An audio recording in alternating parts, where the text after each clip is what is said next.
Um, okay, so I'm all checked in, the IV in, and it hurts very, very badly.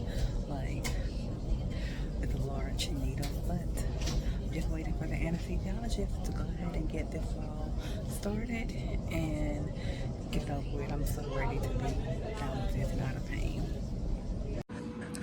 Okay, I have my earbud in because I'm using my phone and hopefully you can hear me. My apologies again about the packing video because I listened to it, I think, when I was editing, and I forgot to put a note that the audio from my washing machine was very bad. But it did stop around the 4 minute mark. Like, here's me. Okay, so I wanted to hop in right here because as I was listening to that previous audio from that clip when I was in the hospital, I noticed that it was absolutely horrible. So I bought a new microphone. Hopefully this one works a lot better than my last microphone. In the previous clip, I was not using a microphone. I was just simply talking. But today I am 10 days post-op. Today is Thursday, April the 3rd. But I kind of wanted to talk through what I was saying in that last clip when I was in the hospital. In that clip, I was in my recovery room. Well, technically, my hospital room.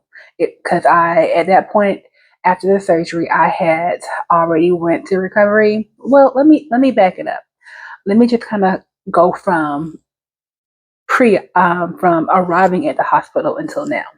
So my surgery was scheduled for a 7:30 start with a 5:30 arrival to the hospital. I got to the hospital 5:30, went to registration, and then they told me to go back to the surgery area where I met with a nurse, checked in, left a urine sample, and because they always have you to leave a urine sample to confirm you're not pregnant prior to surgery, and got my IV started.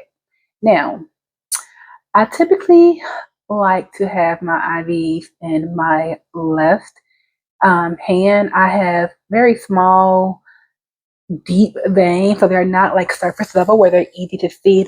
And most of the time, I need a good tech because sometimes those straight needles hurt, so they'll use a butterfly needle, or they'll have to kind of like tap and use like I think an ice pack. But I try my best to be as hydrated as possible to make it easy. Yeah, I didn't have a good time, a good tech, well, a good nurse, because getting my IV started. So she originally started my IV right here, and my hand is kind of still a little bit swollen. It was a lot swollen before, and then it was very painful. So that was that. And I think I've kind of showing you that, or I mentioned that in the previous clip, and then I'm trying to go back to the day of surgery. They started the IV. They asked me all of my surgical questions, what I'm getting, name, birth date. My doctor came, um, and I think I met with my doctor. My surgery was a little bit later.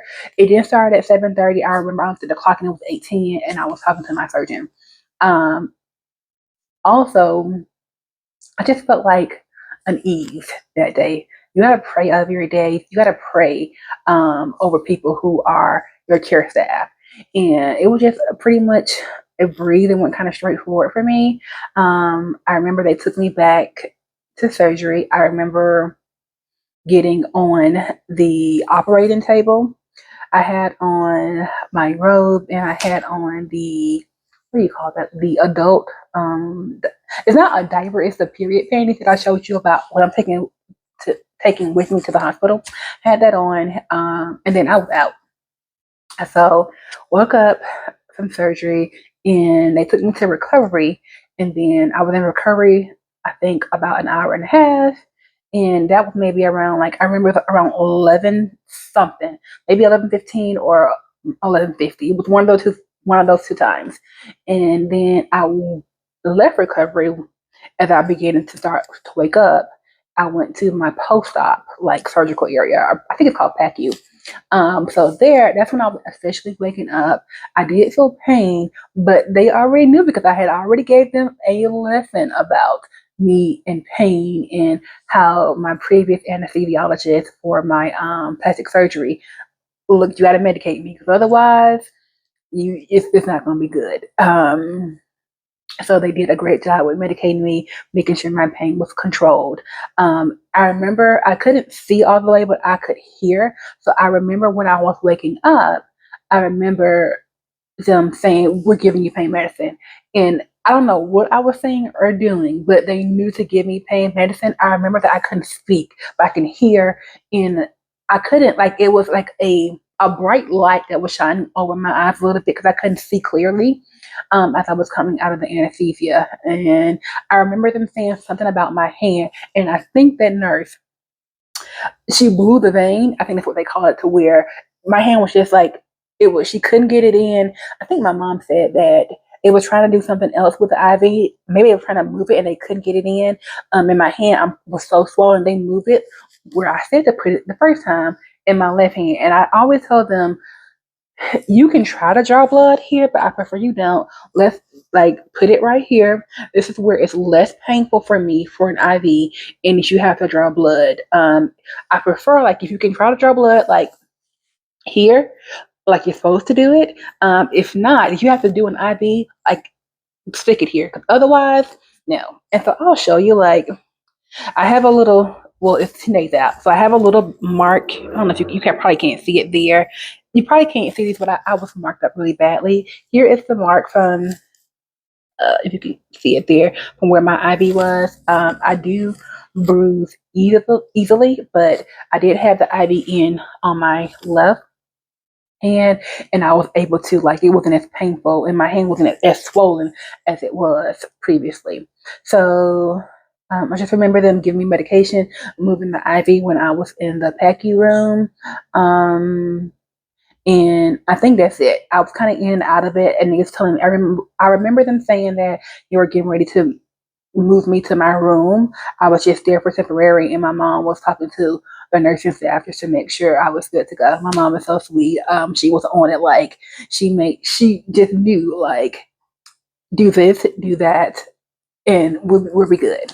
So I get to my room because I did stay overnight, and my pain was controlled. It was not like unbearable. It was not really even pain at that point. It was just a little bit of discomfort, like, and I was like, maybe I can kind of go home, but I'm glad I did not, because that thought left my head immediately.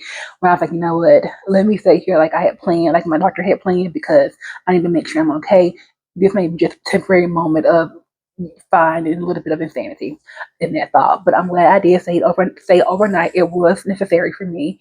And so, like, I just kind of was in and out. I was on my pain medication pretty much all that afternoon.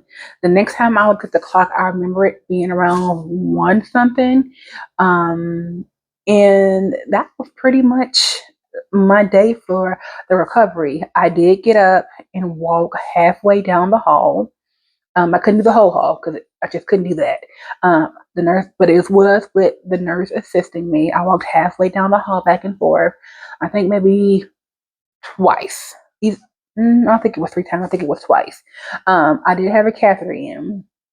One thing, like, when you wake up from surgery, that catheter, like, I felt like I had to use the restroom, like urinate. Like, it was so much pressure. But they didn't take the catheter out right away. Normally, I'm used to them taking the catheter out immediately when I wake up from surgery. Then I go to the restroom if I can. But they did not. Like, I was like, wait a minute. And so I just had to kind of lay there and kind of wait. I think she had me wait maybe for an hour or two with the catheter in, because she's like, you don't. She literally said, you feel that pressure, and she showed me the bag. She said, you don't, your bladder is empty. Here's the bag. And I guess I was being like, I had to go, but she kind of showed me that it's just a sensation that you feel. And so I kind of just like, okay, freaking fine. I didn't like it, but fine. I think it was about 2 hours, I think.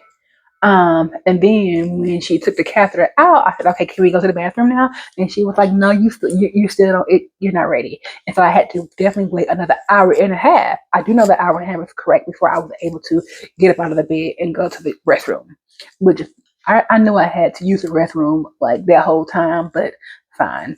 So I just laid there an hour and a half. She gave me some more pain medication. I just kind of laid there, nodded off. I watched TV and nodded off a little bit more. And then when that hour and a half was up, I was pressing that call button. Ma'am, will take me to the restroom now. So I got up. She helped me get out of the bed. So let me back it up. I'm going to give you the full details because when I was looking for hysterectomy recovery videos, I like to know all the details. So this is a hysterectomy video, so you're gonna know certain things in this. Like, I mean, this is for women. So, um, I think I shared in a. I think I have that clip in here where I advised that my doctor gave me one pill to take before surgery, and that pill she gives makes you bleed. Because she said it helps her to see. I forgot what it was. I don't like if it's shedding a lining or something like that. But I was not expecting that. I was like, wait a minute, I've never had surgery on my cycle or even bleed. Like, what is this? So I was like, you didn't tell me that in advance, ma'am. So that was a moment. But the good thing was for me, those period panties, like I didn't think I was gonna use those at all, but those were like my best friend. Like so I had those on when I went to like surgery that morning because that pill she gave me. Um, and they was like, "You gotta use a urine sample." I'm like, "Oh, it's gonna be nasty." Like I don't know, but they're doctors. It's life. It's what happens. And I'm giving you the real raw experience, so you can know, like, you can know for your own self. Okay. And so where was I? She oh, I was getting up to use the restroom. So I, but they took those off, during surgery. And what they do is they have this real long pad, and they get put the pad up there, and they put like a towel, they fold a towel so it's kind of like shaped like this a long way. I don't know what shape this is. I forgot. But and they put that like underneath the behind the pad, and then I didn't know all of that. Like, but that's kind of what happened. That's what they do. So as she's telling me, like, okay, so she takes the pad off. Luckily, it wasn't any blood on the pad. I'm like, okay, huh. Anyway, that was surprising but good. And I said, let me get, and I had my overnight bag with me, so I got one of my period pennies, out, and I said, let me go ahead. And she helped me to the bathroom. I'm like, oh my God, where I don't like using public bathrooms for one, but for two, like, because I normally squat, but coming from surgery, like, I couldn't squat. So let me get the little paper thing, even though she said they had just cleaned and everything. I'm OCD, no ma'am. So I got the little paper toilet seat cover. I said, I just gotta suck it up because I have to really use the restroom. So I used the restroom, and I told you is what I told the nurse. I told you I had to pee like a whole hour ago. Like, but anyway, so that was my little conversation with her. Um, I was able to use the restroom fine on my own. I did not need her to stay in the room, like in the restroom, to help me do anything. Like, cotton wipes, take those. You're gonna need those. Well, I'm just gonna say the two. I'm kind of skipping around, so sorry. The two things out of that bag that you would need and that I use for the period panties and the cotton wipes. Like you should always have wipes anyway. But those are the two things, and the sore throat lozenges. Sore throat, no, throat lozenges. Throat lozenges. Let me clear the speech up. Those are the three things that I used right after surgery and when I was able to move around. So I used the restroom, a little period panties, wash my hands, back to the bed. And that's kind of pretty much where I stayed. That was my first nurse, and she left at 7. My overnight nurse came, introduced herself to me. They were so nice. She said, I'm going to check in on you every hour. I'm like, okay, great. I'll probably be asleep, but half of the time I wasn't. But they did keep me my medication medicated on time. Like they did not, like they weren't late. They was on time between, I think they gave me oxycodone. They gave me another narcotic besides the oxycodone. that they was giving me back and forth, and they would check my blood pressure. They looked at my stomach a couple times just to be sure that everything was, it wasn't protruded or anything. I do have 4 cuts on my stomach. And for me, what I did not know is this. I had the robotic hysterectomy, so they do the 4 cuts on your stomach, which is like the gastric sleeve, what I'm used to. But they pull everything out through the vagina, which I didn't know about. I'm like, oh, that gonna be sore and pain. Like, oh my, I was not prepared for that. I thought you pulled it out through the stomach, but they did not. Um, I was like, oh. But from nothing, like I could wake up out of surgery, no pain, no discomfort, like from them pulling everything out that way. I was like, oh, fine. Like, and again, like, did I kind of really have surgery? Because I don't feel I'm glad, but I don't feel like no soreness or no anything. And so that was pretty much my overnight stay in surgery. I did again walk down halfway down the hall, back and forth with the nurse assistants twice, and then the next day I took my bird bath because again I'm a little OCD and cleanliness is number one, and so took my bird bath, put on my little jumper, and came on home. And from there, I pretty much just slept in my recliner, walked around my home just to get walking in. But that's pretty much what I've been doing so far. Um, for eating, I've been eating lightly, but today I had some grits, like soups, the saltine crackers, um, grapes, because you definitely want to have grapes to kind of keep your system moving. Um, Also, just the Miralax. I did use the Miralax and stool softeners. That was like what I used like when I came home, and I ended up having to get some prune juice because like I was like, what in the world? So it took about maybe 3 days for me to have a bowel movement. And again, TMI, but you gotta know these things because you gotta know what you need to recover. For me, I'm a regular person. I don't have any like issues with my digestive tract, but after surgery and the narcotics, you need things to kind of help you keep your system moving. But not painful at all. Again, is the thing that you would need off of everything that I showed you would be the the period pain, which is easy.